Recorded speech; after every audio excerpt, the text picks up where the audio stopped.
What's up, bitches? Yeah, I'm back, and I'm still flopping about on my bed doing these readings.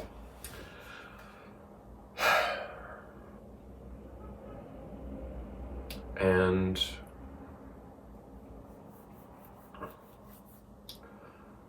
the truth of the matter is that I don't think that any of that matters at all. How I'm presenting myself, how I'm perceived. What is that old expression? What you think of me is none of my business. That seems to be a recurrent theme at present when it comes to our interactions with other people, as we find ourselves perpetually antagonized by people with differing opinions that they share like anybody actually wants to fucking hear them. Projections. So many things that feels so incredibly invasive. And of course, we are coming into the last throes of the impact of the Capricornian energies as they prepare to get the fuck out of our faces.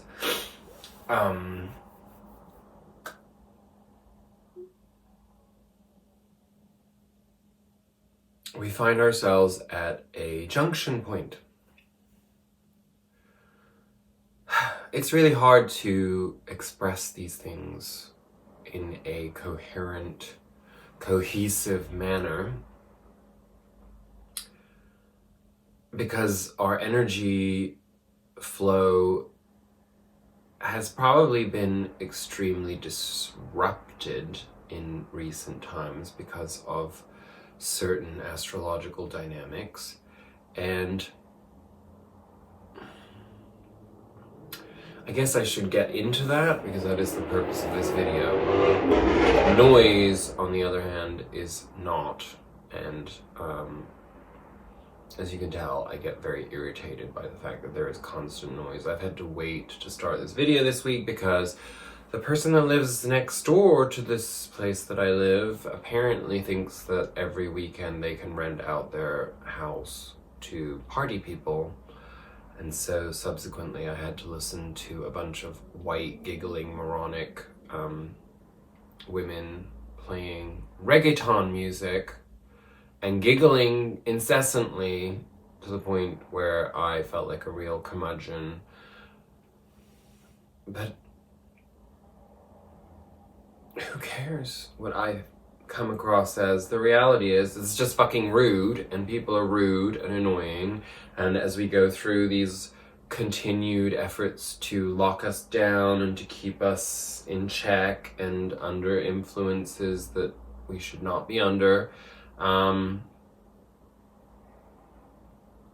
of that is coming to the surface, and it will come to the surface more and more and more and more in the coming weeks.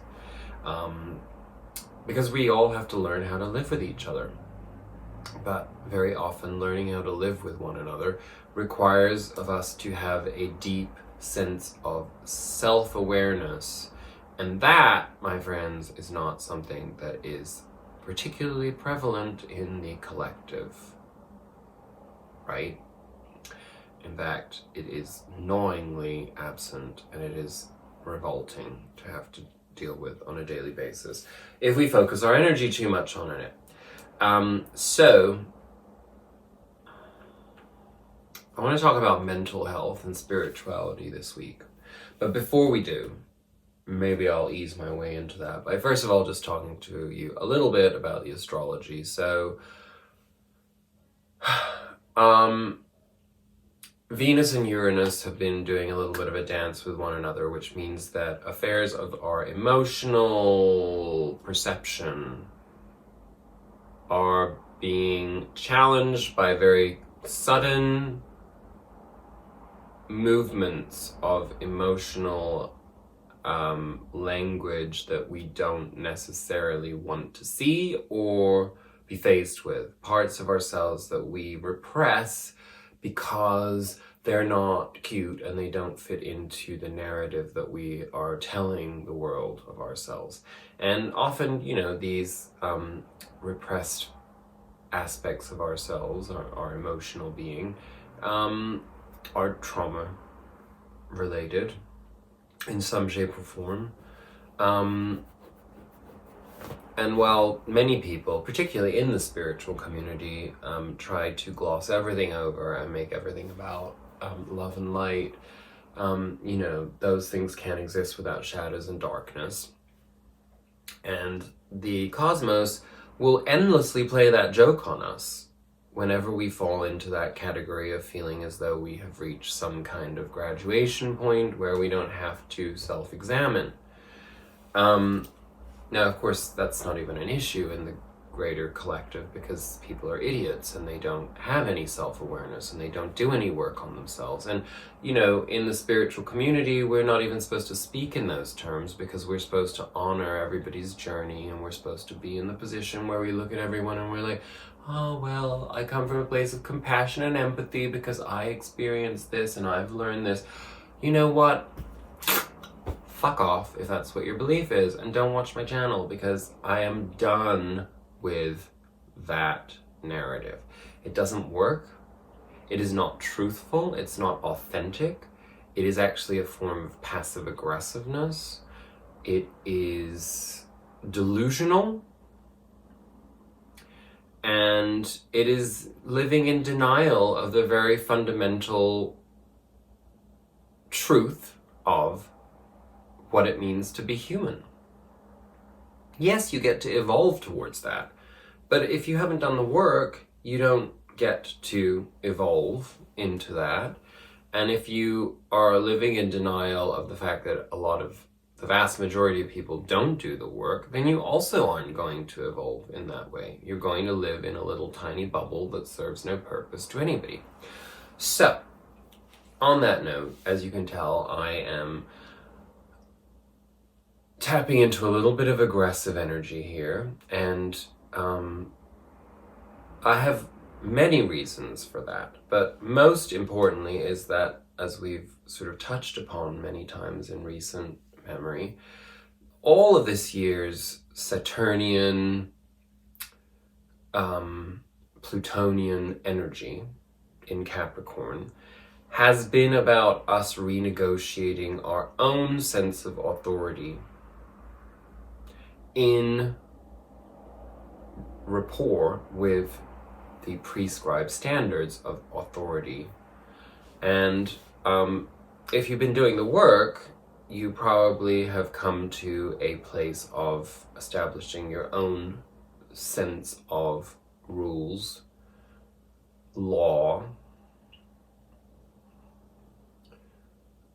understanding that your rules and principles and laws need to be in direct alignment with the laws of the universe. And that any time that we're out of alignment with those laws, chaos ensues. We are knocked off our pedestal, or we have a giant tower moment, and we're forced to re-examine.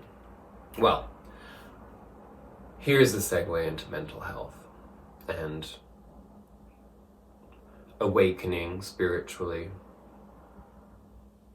And if anybody is in a position to speak on this with authority, it is indeed yours truly, because as some of you already know from previous videos where I've shared little pieces of information, or perhaps through other communities where we have communicated with one another, I have suffered a lifetime of anxiety and depression and post-traumatic stress disorder,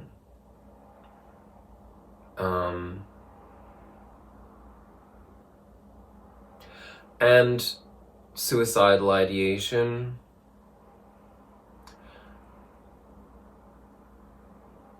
deep alienation, deep separateness, periods of dissociation.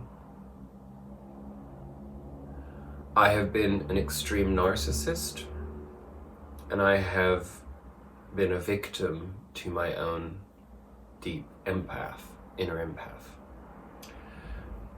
And if you're watching this channel, I'm sure that you can relate to many of those facets that I just enumerated. A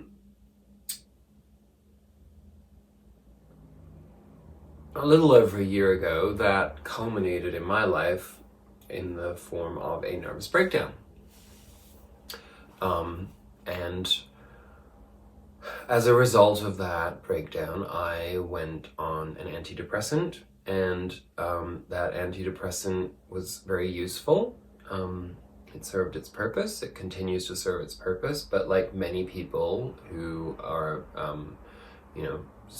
conscious of their sovereignty, I reach moments in my life where, when taking that kind of medication, particularly with our spiritual awareness, where I don't want to be anchored in something that comes from outside of me. For fear of it changing my perspective or making me less receptive to something energetically. Now, I'm sure the universe is much more clever than some pharmacologist, but still, it creates that fear of disintegration and being left behind. Perhaps even a little bit of imposter syndrome at times, wondering if it's even possible that the gifts that I occasionally know I have, to question their authenticity. Because when you go through certain experiences, as I did this week, and there's a reason why I'm telling you all of this, so bear with me, and if you're not interested, then, again, this probably isn't a channel for you, because what I express of myself is not a narcissistic storytelling session. It is a way of sharing how you can relate back to me through your own experience in the collective and individually. Because if I experience something major, then it's connected to these energies, and it's something that you in turn will have had some kind of flirtation with of some sort, if not a full-on fucking punch in the face from it. So anyway, I had been slowly weaning myself off of my antidepressant, and I got a little ahead of myself, and in taking this antidepressant every other day, as I had started doing, I went away for Thanksgiving and totally forgot to bring my antidepressant, and as a result of that, I went into withdrawal, and the withdrawal experience from psychiatric medication is absolute torture. It puts you in a state of total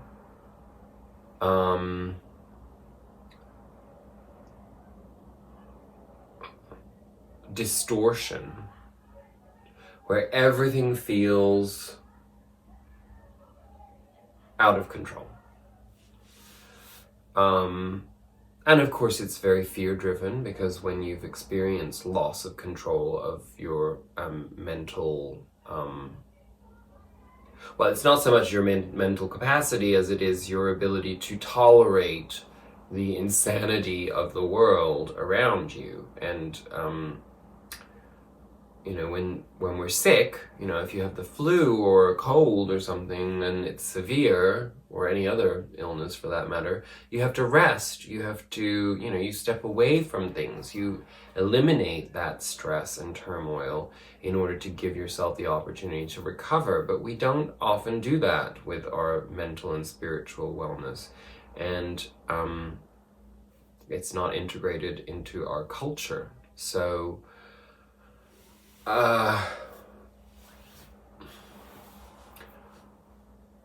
So it's very scary when you find yourself faced with that type of vulnerability and alienation and isolation, because the fact of the matter is that when you have any form of mental crisis, you go into a state of separateness, and it's very difficult to feel that other people can understand you, because there's no tangible solution. There's nothing in the immediate that can alleviate that outside of yourself. It has to be something that you learn to do yourself, whether that be breathing and meditation, which is very difficult to anchor into when you're having a psychological imbalance.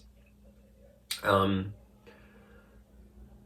it's difficult to reconcile the spiritual with the physical when in crisis. That's part of the test, right? I guess, of all the work that we do. So this happened to me. It was horrible. It was a disaster. It took me right back to a place. Well, it took me to the beginning of this cycle that we're about to now step out of in December. Go figure, that's the way the universe works, right? That's how astrology works. That's the wheel, whether it be the wheel of fortune, the wheel of the zodiac, cycles begin and complete, but at the same time, they infinitely recalibrate in order to give our bodies, or our souls in this body, in this lifetime, the opportunity to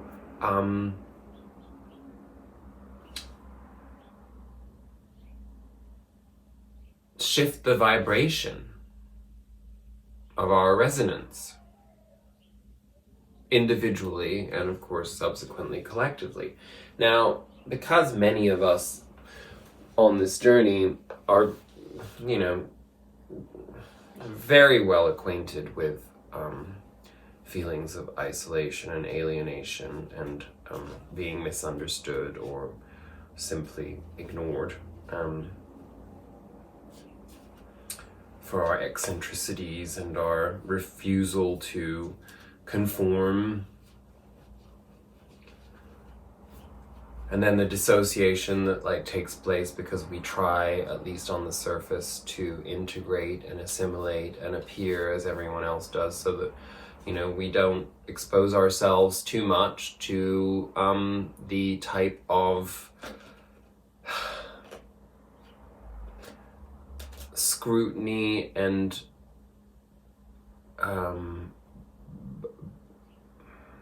attack that being in ownership of our spirituality and our alchemy, or alchemical capacity, invites into our lives. It's very paradoxical. And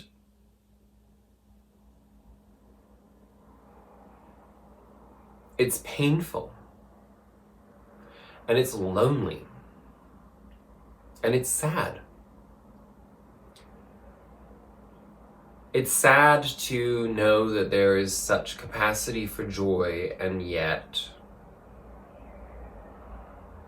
it's so difficult to step into. And obviously we're being, majorly challenged in the collective on that this year in particular, but increasingly so over the course of the last decade. And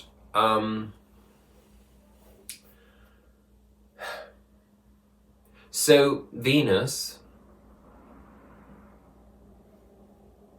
in Uranus, or what am I saying? Squaring. No. Venus and Uranus. Squaring. What the fuck is Venus in it? I'm like completely lost in my train of thought right now. I mean, who cares really? It doesn't really matter, does it? I mean, you're not really looking to me for astrological expertise, but what the fuck is Venus doing? I have to look at my notes. I'm very sorry about this. I should be more prepared, but I know something else in fucking Scorpio, and why am I having such a hard time? Like, I don't know. That's what it is. Venus is in Scorpio, Uranus is in Taurus, and they're squaring each other. God damn it!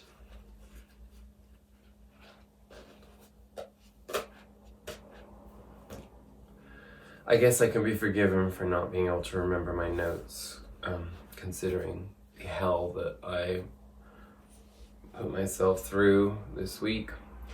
But anyway,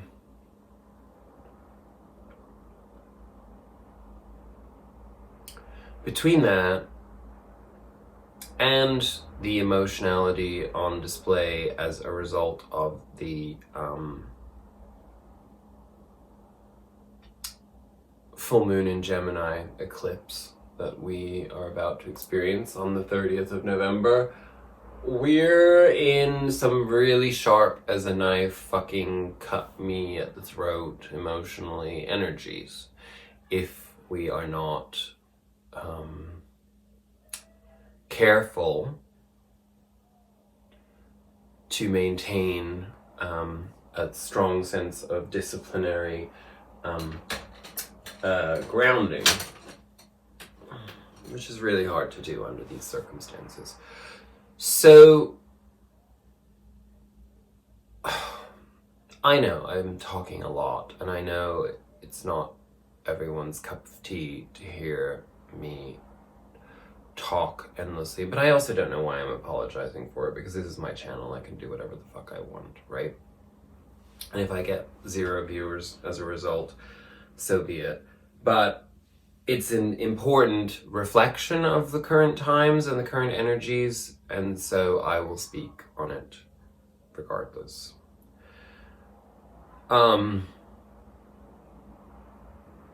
Whatever we're moving towards with the grand conjunction later in December and subsequent eclipse energy and moving into Aquarian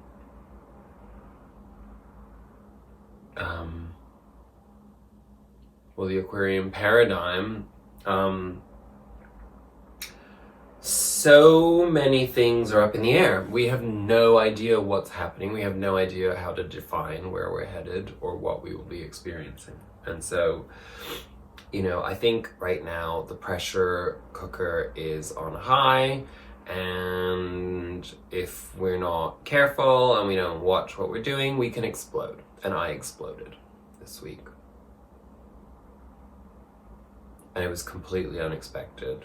Total Uranian energy. And of course, Neptune is about to go direct, or has gone direct. So that makes sense too. Like, essentially, it's like the illusions all coming down, you know? Like, if you've been in the position in your life where you've bargained with yourself, where it's like, oh, I'll just tell myself this truth and hold on to this truth because it's a convenient truth, and it's going to get me to this point, and when I get to this point, then I'll be able to, like, let go of this, and I'll shift into this, blah, blah, blah, you know, that bargaining with yourself, always, like, waiting for something to, you know, the condition, the Eight of Swords energy. When I'm this, then I'll finally be able to do this, you know. When I'm less fat, I'll, like, get a boyfriend. When I'm less busy, I'll start writing that book, you know, whatever it is in your life. You know, this bargaining that we do with ourselves, you know, I mean, it's not something to be ashamed of or to be in denial of, because the reason that exists is because there's some kind of energetic blockage in you that's preventing you from admitting to yourself that you're making yourself unhappy by not doing the things that will actually fulfill you. You know, watching television is not fulfilling. That is not creative. When you could be writing or making images or painting or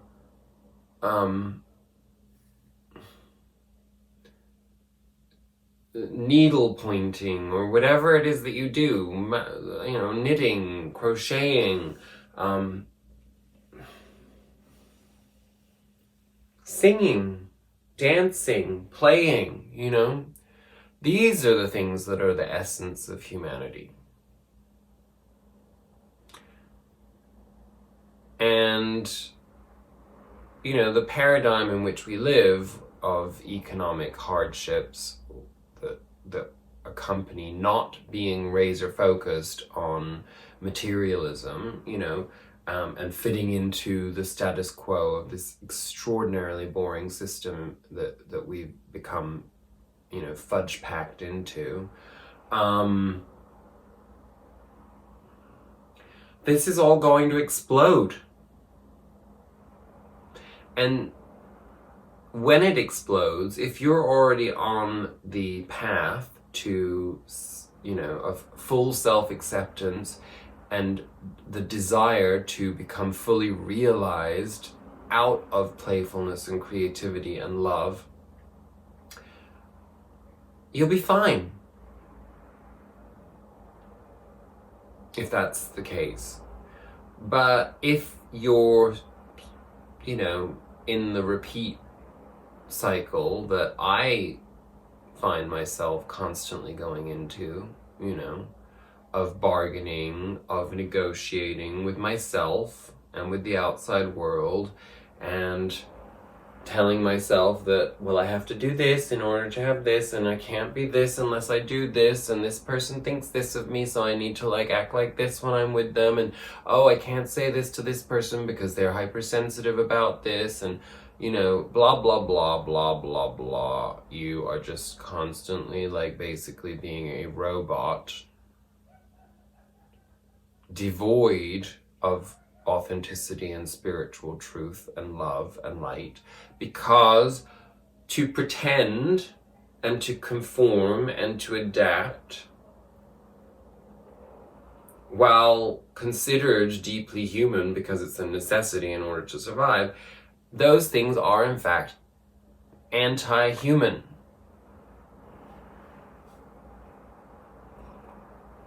It's really hard to wrap your head around that when you live in the bullshit matrix system in which we live. I get it. But expect the unexpected with Taurus and Uranus, as is the case and will be the case for some years to come, because everything that is of our earthly plane is going to be thrown in the air, tossed about, and wherever things land, they'll land there until the next time that they get shaken up, because that's the very nature of it. It isn't haphazard, it isn't chaos, it's actually perfect. But it's not going to seem that way or feel that way, and it's going to be even less the case if you are going against the grain of authentic, sensitive flow.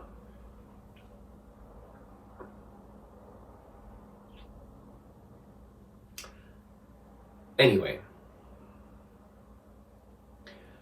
for this full moon, what's important to remember is, well, first of all, it's full moon in Gemini, and that is where our North Node is currently. So that means that this is an opportunity for us to fine-tune our path towards the goal of that North Node. Leaving behind the Sagittarian energy, which can be very rigid and slightly delusional in this context. And as we leave that energy of, Sagittarius behind, as we graduate more towards the Gemini point, this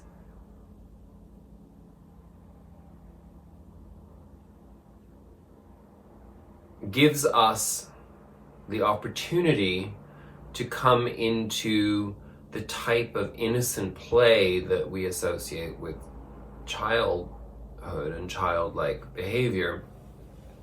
So the optimism and creativity and curiosity of the Gemini spirit will be slightly overshadowed for the period of the full moon eclipse.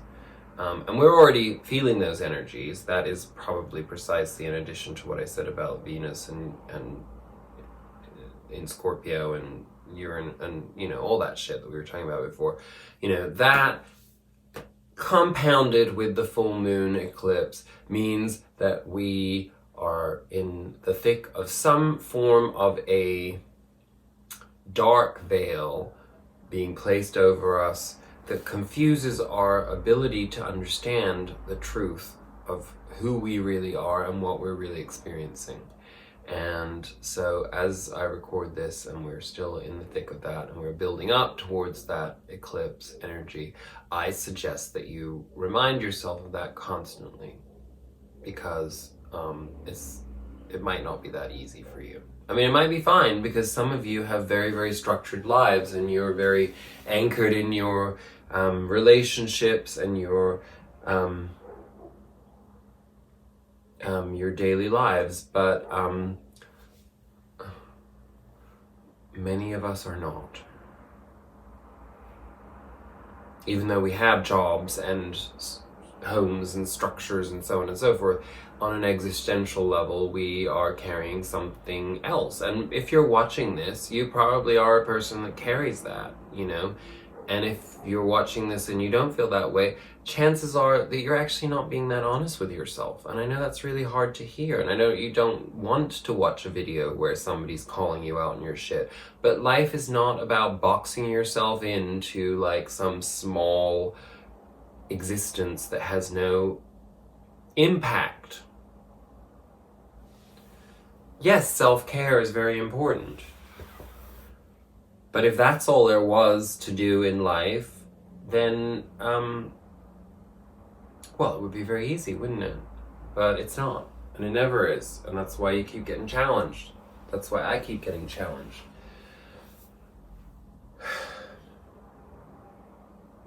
And we will eventually get back to doing videos where, you know, I can say all kinds of lovely little flighty things to you that make you feel great, because there will be lots of times like that, and there are times like that even right now, but you don't really need me to tell you about that. You already know all of that, right?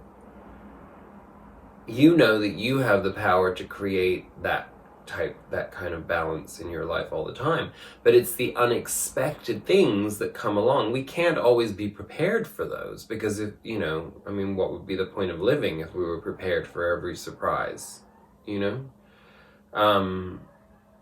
The surprises come in the form of, oh, we think one way, we think we're having some type of experience, and then something comes along and shows us that we're not having that experience. And once we get beyond the eclipse energy, that's going to become very, very clear. And ironically, while we're in Sagittarius season, you know, as we move away towards Gemini, away from Sagittarius in our aspirations, you know, karmic aspirations. But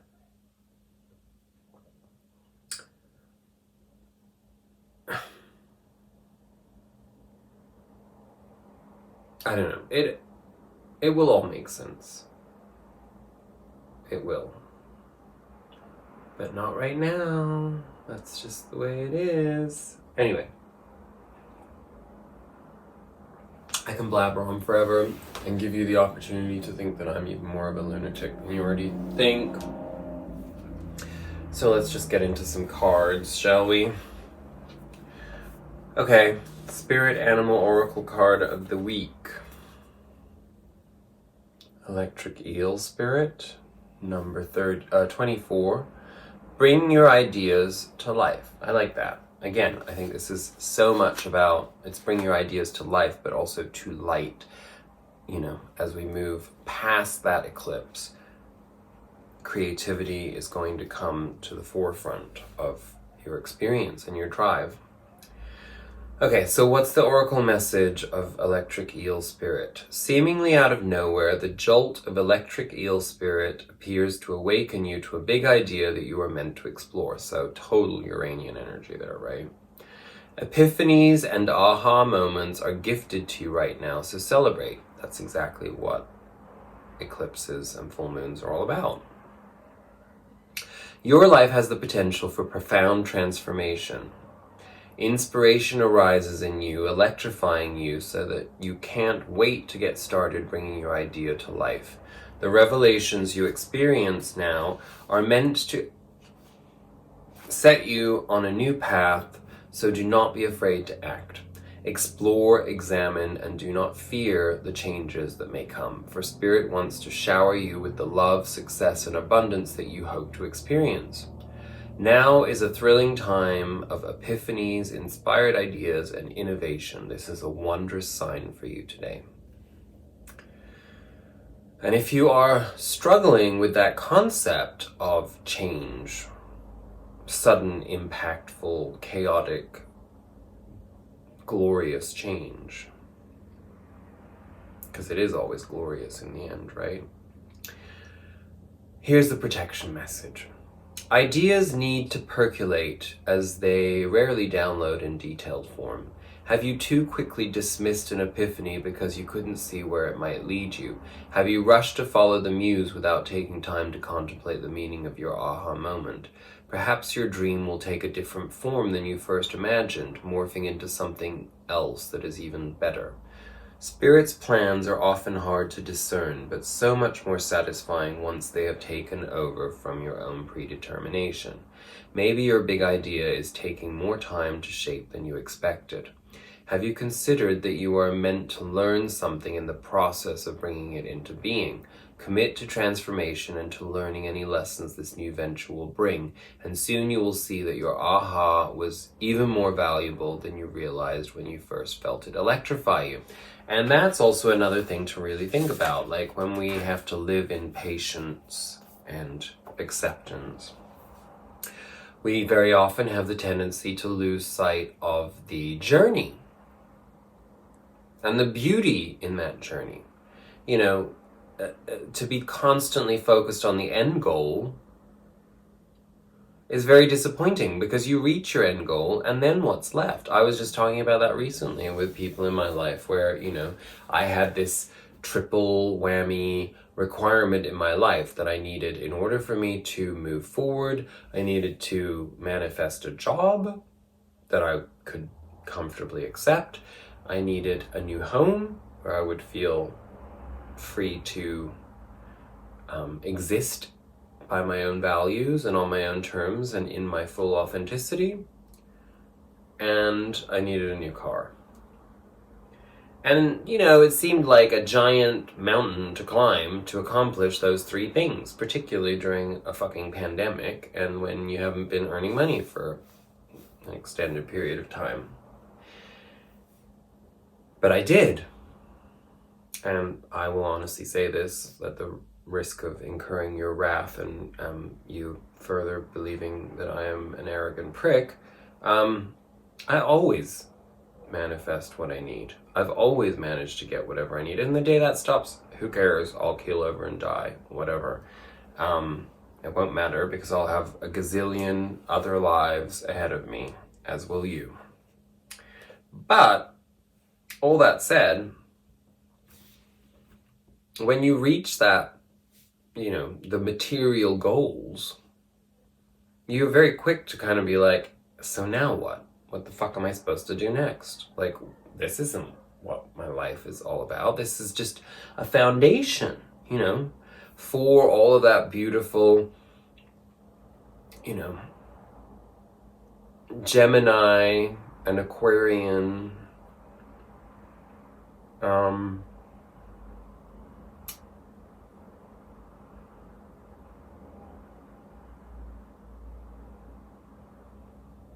spirit. I mean, I don't know why I wanted to talk about injections, but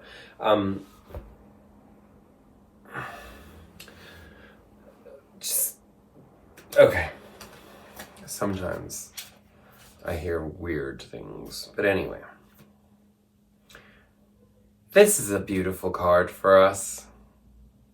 And I probably will shift enormously once I show this for you, because as you know, I always embody the energies of the cards and of the astrology. And so it makes sense that we start with electric eel spirit, and the shock and awe and chaos turning into the beauty of creativity. Because this card from the Sacred Destiny deck is inner peace.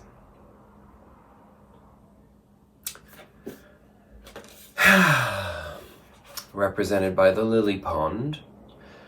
Simply sitting next to a lily pond, watching the dragonflies soar overhead and looking at the luminous lily pads floating gently on the water while their translucent flowers open their petals to the heavens can fill one with the sense of profound and everlasting peace. Lilies grow in many countries and have been given a wide range of meanings. However, one enduring image of the lily is the notion that out of the darkness and mud arises a thing of immense beauty and grace. No matter how much darkness there has been in your life, you can rise into enlightenment and profound tranquility. The sacred landscape wants you to know that inner peace is your birthright. Tranquility occurs when you realize that your life is unfolding according to divine planning. Serenity isn't something you have to work for or search for. It already exists within you. To find this inner peace, simplify your life, spend time in nature, and listen to the message of your soul. True peace transcends fear and connects you intimately to the Creator. Breathe deeply and fully, knowing that all is well. And of course, that takes us full circle to what I was talking to you about in terms of my mental health crisis, and that feeling when you're experiencing something that intense of never being able to tap into that inner peace again, because the voices in your head and the racing thoughts and the anxiety and angst and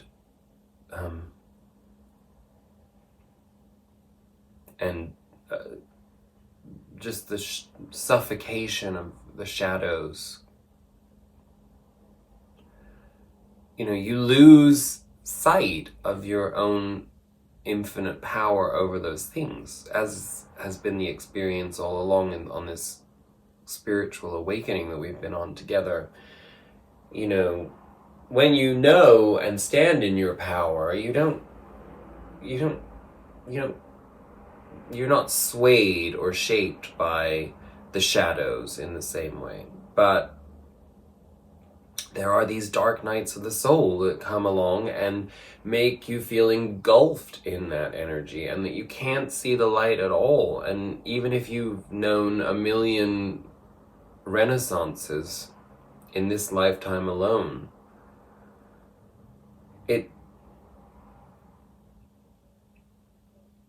darkness has the ability to suck all of the oxygen out of a room, for sure. And it gets into the deepest recesses of our minds, if we allow it to.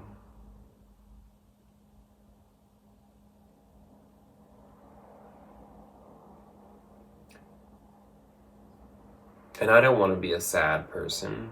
I don't want to feel anchored in loss. I don't feel anchored in intangible loss. But I feel a collective grief when I fall into those dark energies. And so we shall aim to release a lot of that with this full moon. I'm going to switch on some lighting so that you can actually see. And as I do, let's take that to metaphorically represent moving out of that darkness. Bear with me one moment. I won't be editing this out, so you can just contend with me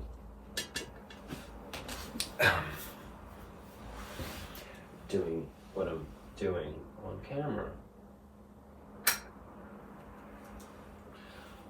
Let there be light.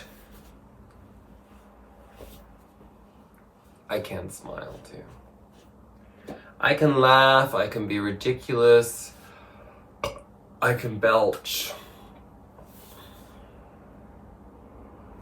I can take my clothes off. I won't actually. Nipples on either side somewhere, but that's as far as it goes for today. Okay, should I get serious? Should we pull some tarot? Because I did pre-shuffle, but I didn't pull any cards. Because I knew that I was going to go on that giant tangent. And it's very long, I understand. It's not for everyone to have to listen to me talk for 45 minutes, and especially when it's not particularly structured. But, again, these are the cards that flew out as I said that.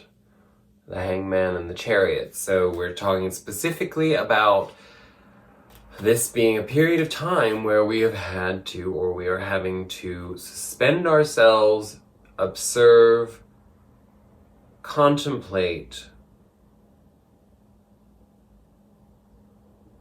the journey that we're on and how close we are to being in our truth. The truth being, in the case of the Chariot, the ability to tap into the divine feminine in order to power the motor of the divine masculine. The yin-yang has to be in complete balance and flow in order for our vessel and our spirit to function at its fullest capacity. So that's what the dark night of the soul really is. And, it's really fucked up because, you think that you would only have so many dark nights of the soul, but the reality is the further along the spiritual path you go, the more they happen. I mean, they may not have the same impact as those first ones when you were first awakening and you literally felt you were going to die, or you felt like you wanted to die.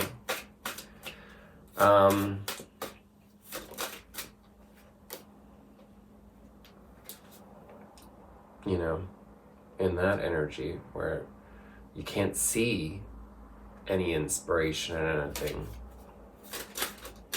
because you're so focused on loss and not having access to the things that you think you want, I know that the truth of the matter is that I know what I personally crave.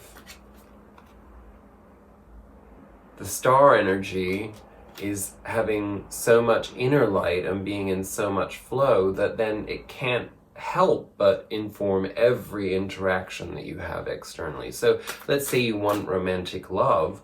Well, you're going to get romantic love when you're in that state of mind, because it's who you are.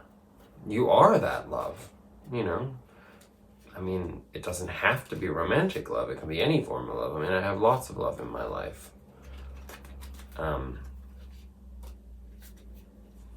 But the things that we focus on, the 10 of Cups energy, like what is the 10 of Cups? Those 10 cups are not like 10 love affairs. They're every aspect of emotional wealth that you could carry. Which includes the dark nights. Because when you do feel in alignment and in balance in your life, and you feel that you have accomplished your emotional goals,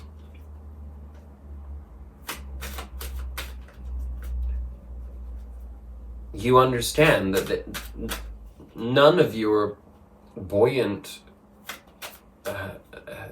stimulating emotional experiences could exist without the most intense, dark, painful moments. Because that's what the Death card represents. It's an ending, perhaps of the most beautiful thing that you've ever known. But only so that it can make room for something even more beautiful that you haven't even imagined yet, right? so that you can come into your emotional authority. Because the King of Cups knows that whatever he experiences, it doesn't sway his value.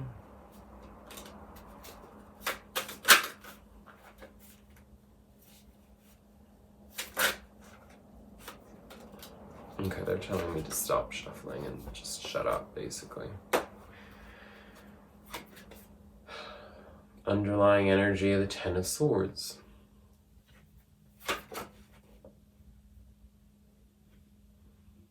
The center of our reading, the Two of Cups. Why don't I just pull them actually, and then I'll tell you about them, because otherwise...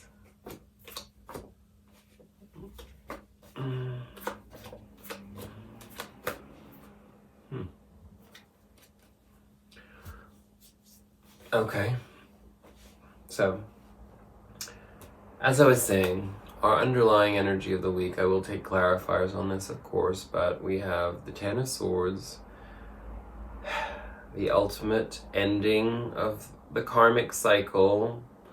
This is a big karmic cycle that we're talking about, and I think if you trace back to, well, what's the node cycle is basically about 18 months, so let's go back 18 months in your life to when this current cycle began, and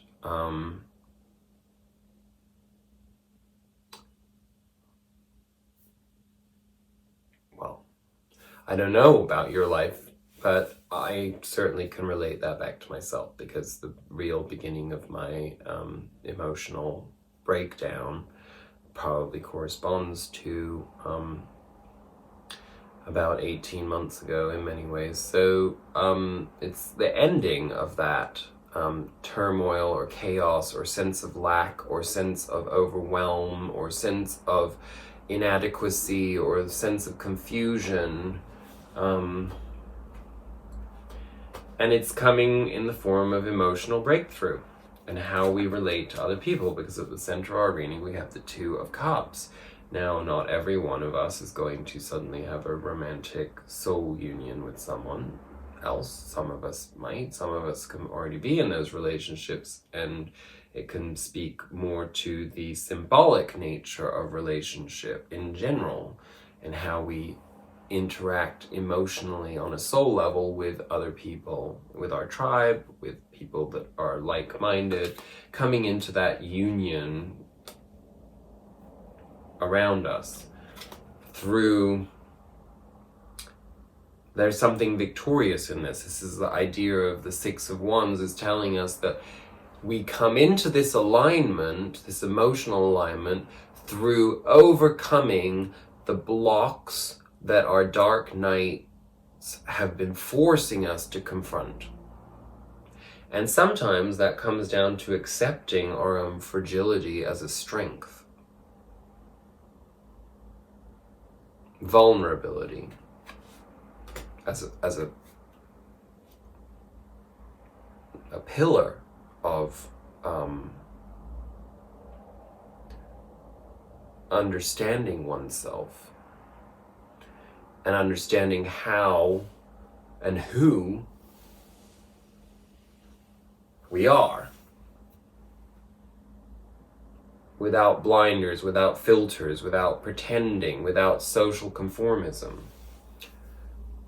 The journey to get there comes from that star card. In our past, we have the star card basically giving us that understanding that these last 18 months have been the opportunity for us to come into an alignment of a flow of subconscious energies that have, it's almost like doing, putting ourselves in the body shop, but a body shop for the chakras, and we've been triggered by events and astrological events and physical events and emotional inner events that have forced us to work through each octave of the process of fine-tuning and understanding the energy that corresponds to our different chakra, like our energy points, you know. So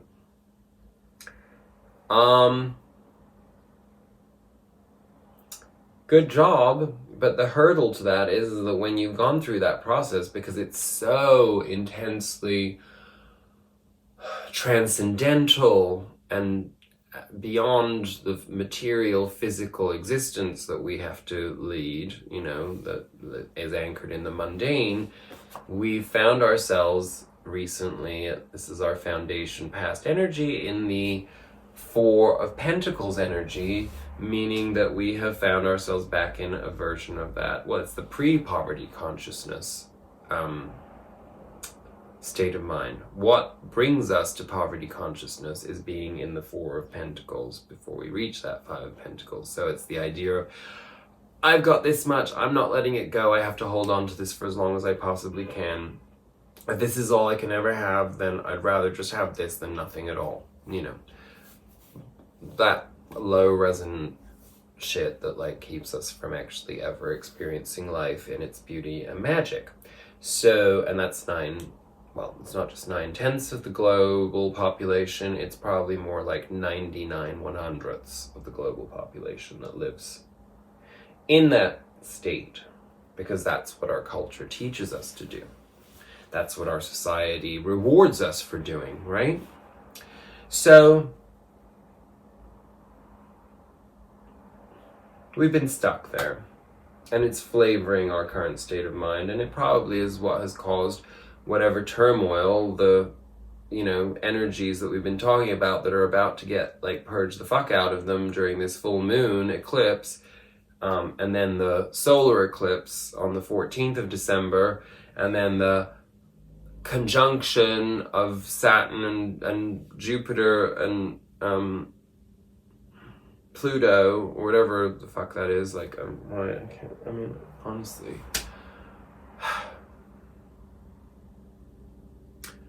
Been studying these things endlessly. You would think that I could come up with the right words for them and remember the events, but, you know, on the 21st of December, a lot is going to shift in terms of, like, the physical reality in which we live. And when that happens, it'll be a release of that sense of anchoring in poverty consciousness on the collective and spiritual level. In our immediate future, we have the Ace of Cups. So we have the Two of Cups at the center of our reading, and we have the Ace of Cups in our immediate future. Who knows what the hell is going on for us emotionally. I will take clarifiers on these when I've gone through this base reading, but this we've had twice in the last two readings in prominent places. So again, emotional opportunities are everywhere right now if we're willing to seize them. It might not seem that obvious when you are in lockdown, but when has that ever stopped you? When has anything ever really stopped you apart from yourself, right? Our crowning energy, the Queen of Pentacles. So I'd say that all this emotional shifting into a positive place of emotional opportunity and union and understanding and peace, you come into this sense of knowingness of your worth, of like the full feeling like something that's been missing for a really long time comes into your conscious awareness and becomes an integral part of who you are and what drives you. We'll, again, take a clarifier on that, because who the fuck knows what that means. But in our present, as we are presenting ourselves in our environment, we're in the male version of that, the King of Pentacles, which is, you know, this is where we are the person in our lives who is the authority figure on stability, security, knowingness, fullness, abundance, the principles of abundance, the knowledge of abundance. And it's funny because that's how we present in our environment, but how our environment is playing back to us is Page of Wands energy, which is the complete opposite. Like, Earth is, we're very grounded. Well, this is the complete opposite. This is like air. This is like it's all ideas. It's all demeanor. It's like, it is playfulness. It is flirtatiousness. It is like being, okay, so basically what I'm seeing is the outside world is giving us the opportunity, as we are anchored in this King of Pentacles energy, to sort of have the freedom to allow that to flow into something much lighter and much more untethered, like not anchored in anything, not defined, like being a little bit of a shapeshifter in terms of how we interact with our environment. Like our environment is influencing us to feel, to feel less serious and more able to take risks, to be less self-conscious, to be less rigid in our way of interacting and experiencing. In terms of our mental well-being and our psychology, we have the Ace of Swords. So this is a huge necessity to cut through some form of self-dishonesty. That's coming through very, very, very clearly. It's like, can you be in acceptance of who you are 100% once and for all? Because if you cannot, this is not going to work for you. It means accepting that you have things that are flawed without feeling that you are flawed. It's understanding that there are no absolutes. That, if you're ill, for example, you don't stop having worth because you're ill. There's an ideal of health that you wish to bring yourself back to, whether that be physical or mental, but you're not incomplete. That's just a part of who you are. Your illness is a part of who you are, and it's reflective of who you are. And it isn't ugly, it isn't weak, it isn't diminished. It's beautiful. It's a growth in physical form that is growth in intangible form. Growth, remember my painting, growth. It is the beauty of the ability to live in total honesty. And not an honesty that cuts others or ourselves. An honesty that supports us in full self-acceptance. Wherever you are right now on your journey, whatever you are experiencing, you are the most beautiful that you have ever been before in your whole life. Ever. And you will continue to, because you could never unknow and unsee the things that, and experience the things that make you who you are right now. And you've had more experiences, and you've had more breakthroughs, and you've understood more, and you've shared more, and you've experienced more than you ever did before in this lifetime. So you are more perfect now than you have ever been, and this is what this card represents. And it's really hard to stay in that energy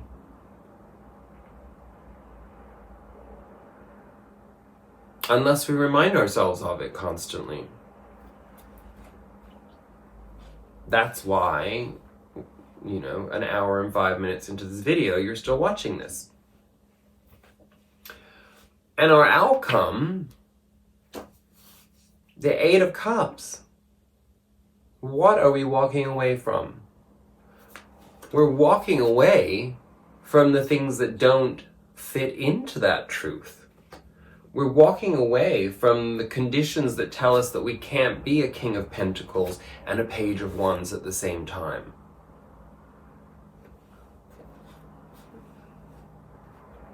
We're walking away from the values that tell us that this is all we'll ever be worth. This is all that's worth holding on to. This is, it's like there's nothing else for us. We're walking away from this. I mean, look very closely. We talk about this before. Look at this person's hand. What are they saying? That hand is the symbol of what you see is not everything that is really there. There's the great unknown that lies ahead. You never know everything. Ever. But in order to make room for the newness, you have to walk away from what doesn't serve you anymore and what gets in your way.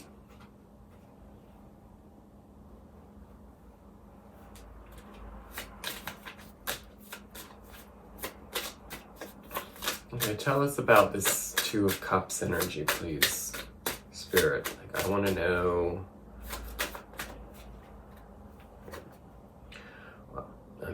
Okay, so Six of Wands and Two of Cups clarified by the Empress. Well, it's almost like a fusion of the two energies of that. So, whatever it is, there's no real indication of what it is exactly, other than the fact that it is a new divine source of creativity, creative flow, which is what love is, right? I wouldn't be able to be an authority on that right now because,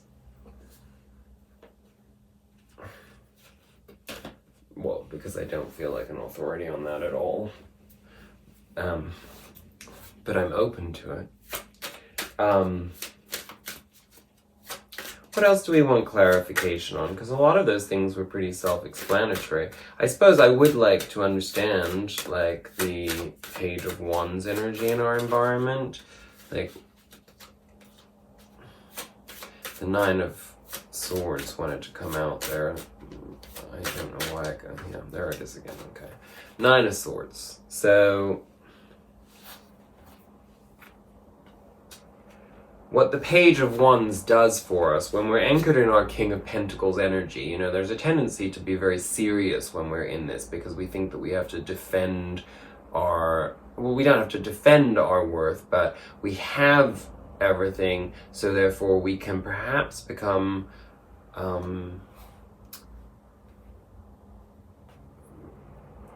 pretty anchored. It is a card of Earth, and that person looks like they've got a lot that's anchoring them into the Earth, right? So this reminder of the playfulness and the lightness that's coming to us through our environment is a reminder that it's the remedy to this, to all that excess thought, that overthinking, those rapid thoughts, those ideas of things that are not true, the projections that we have on everything of our, if I do this, this is going to happen, and worst case scenarios, being up all night, worried about things, chaos in our mind, It's the playfulness, allowing the playfulness in, allows us to be a little less stuck in our ways, because at the end of the day, this card comes in alignment with this card, both pentacles, and both of them very much grounded. One grounded in a fear of poverty, and the other grounded in a necessity to project authority that poverty is no longer an option. But of course, if you hold on too tight to anything, you lose it. So you have to stay playful, and your environment is challenging you to do that this coming week in order for you not to fall into this sense of worry and chaos and,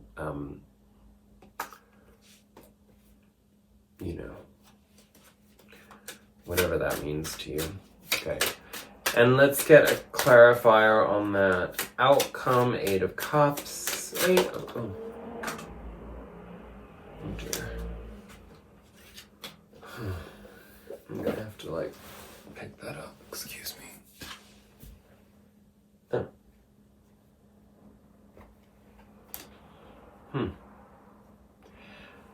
10 of Wands and 8 of Pentacles are the clarifier on the 8 of Cups. So, because I'm not going to encourage anybody to leave their job, basically what this is telling me is that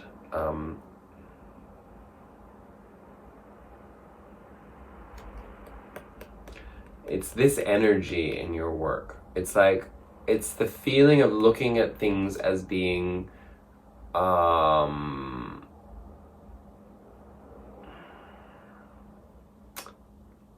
obligations, traditions, prescribed standards, the way that we've always done things. This is how it is. This is how bosses act. This is how we have to hold our boundaries. This is how we have to behave in order to be accepted in our work environments.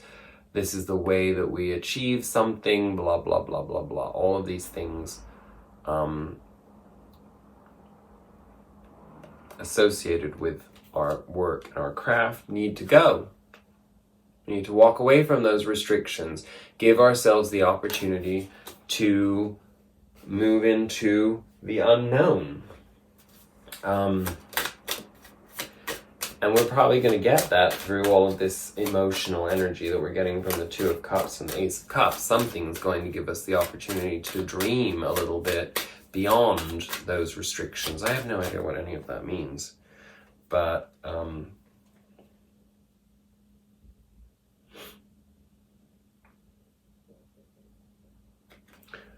whatever it is, our final card that we're getting as a clarifier is the King of Swords. So that's basically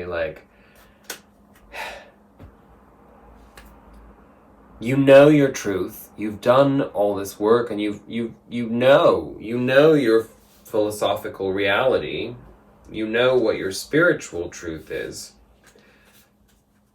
But are you actually living it out in your endeavors? Are you externalizing it? Are you integrating it into your reality rather than just in your personal space of who you are and how you feel when you're in the privacy of your own little bubble,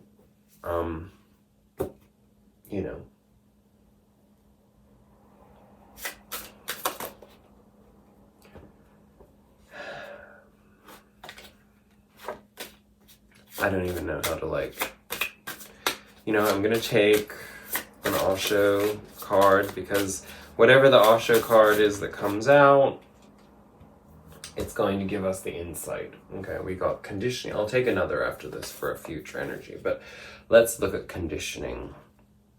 I don't even know what conditioning is. I mean, I know what conditioning is. I don't know what it is in this deck. Conditioning, I think it's the Hangman.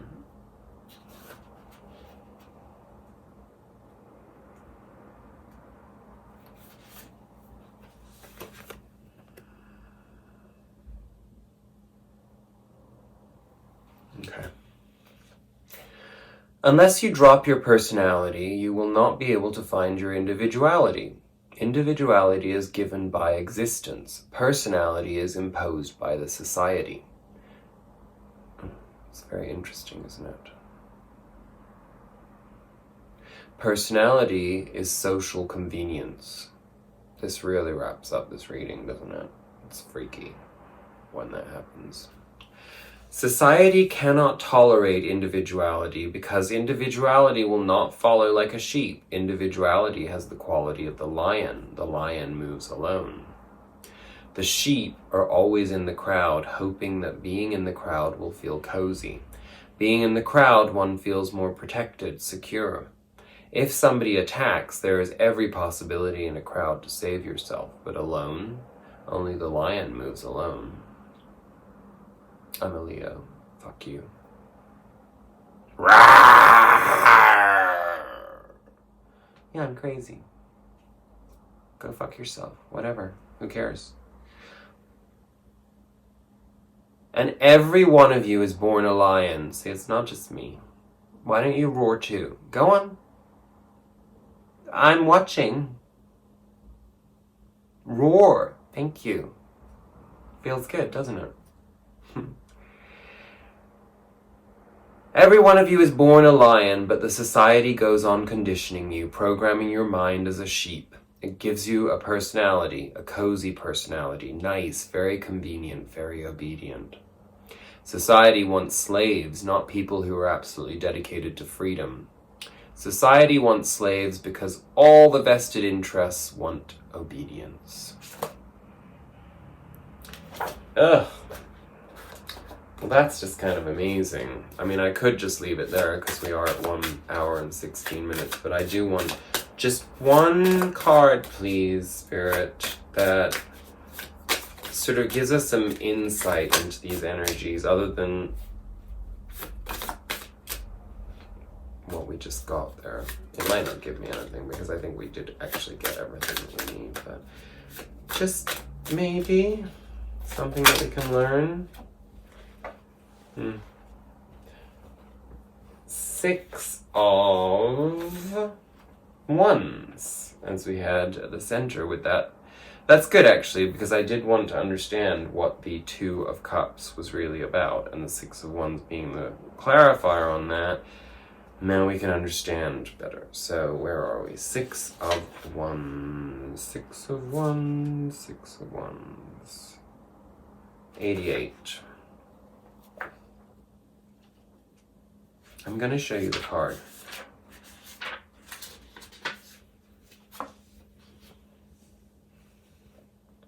Success. Watch the waves in the ocean. The higher the wave goes, the deeper is the wake that follows it. One moment you are the wave, another moment you are the hollow wake that follows. Enjoy both. Don't get addicted to one. Don't say, I would always like to be on the peak. It is not possible. Simply see the fact it is not possible. It has never happened and it will never happen. It is simply impossible, not in the nature of things. Then what to do? Enjoy the peak while it lasts and then enjoy the valley when it comes. What is wrong with the valley? What is wrong with being low? It is a relaxation. A peak is an excitement, and nobody can exist continuously in an excitement. But we can be at the beginning of a new excitement, right? That's how I perceive it. But it is true, ebb and flow. We have to have both sides of everything, dark, light, all of it. And wherever you find yourself right now in that process, the wheel of fortune keeps turning.